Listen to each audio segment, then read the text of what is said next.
শালবাগানে একটা ঘটনা ঘটেছে, সেই বিষয়ে আসলে ঘটনাটা কী হয়েছিল বা এক বিষয়ে এখন অবধি কতজনকে গ্রেপ্তার করা হয়েছে? একজন মারাও গেছে। শালবাগান সন্ধ্যাবেলায় একটা ইনসিডেন্ট হয়। দুজন লোক একটা লোকের সাথে ঝগড়া বাঁধে এবং সেই ঝগড়াকে কেন্দ্র করে ওর গায়ে ধারালো অস্ত্র দিয়ে একটা কোপ মারে, যেটাতে ও গুরুতর আহত হয়। সঙ্গে সঙ্গে আমাদের পুলিশের কাছে খবর আসলে আমরা পুলিশের গাড়ি দিয়ে প্রথমত যিনি ইনজুর্ড হয়েছেন ওনাকে হসপিটাল শিফট করি, জিবি হসপিটালে, এবং পরবর্তী সময় ওই দুইজনকে এলাকার কিছু লোক মিলে ওনাকে ম্যানহ্যান্ডেল করেন। সঙ্গে সঙ্গে আমরাও ওনাকে হসপিটালে শিফট করি।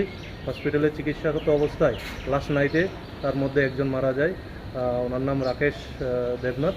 তো সেই বিষয়ে আমরা দুটো মামলা, সেপারেট মামলা লিপিবদ্ধ করি এনসিসি পুলিশ স্টেশনে, এবং এই মামলার সুবাদে যারা ম্যানহ্যান্ডেল করেছেন এদের মধ্যে আমরা দুইজনকে অ্যারেস্ট করি, এবং আগামী দিনও যারা ইনভলভ থাকবে আমরা নিশ্চয়ই অ্যারেস্ট করব। বাকিটা আমরা তদন্তে। আসলে যে প্রাথমিক তদন্তে জানা গেছে না ঝগড়াটা কী নিয়ে আসলে হয়েছিল এমনিতে? প্রাথমিক তদন্তে জানা গেছে পেট্রোল কিনতে গিয়েছে, পেট্রোলে বাকি নেবে, যিনি কুক খেয়েছেন উনি একে নাকি অবজেকশন দিয়েছে যে বাকি দেওয়া যাবে না। তো এটা নিয়ে সামান্য একটা ব্যাপার নিয়েই কথা কাটাকাটি হয়। তো সেটাও আমরা দেখছি কোন দোকান থেকে পেট্রোল কিনতে গিয়েছিল, কী কিনতে গিয়েছিল।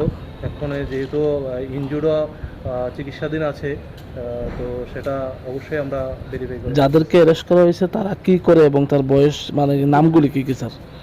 নামটা তো আমি এখন কোনখান থেকে অ্যারেস্ট বলতে পারছি না, কোনখান তবে থেকে? ওরা প্রত্যেকেই শালবাগান এলাকার লোক, যে দুজনকে অ্যারেস্ট করা হয়েছে।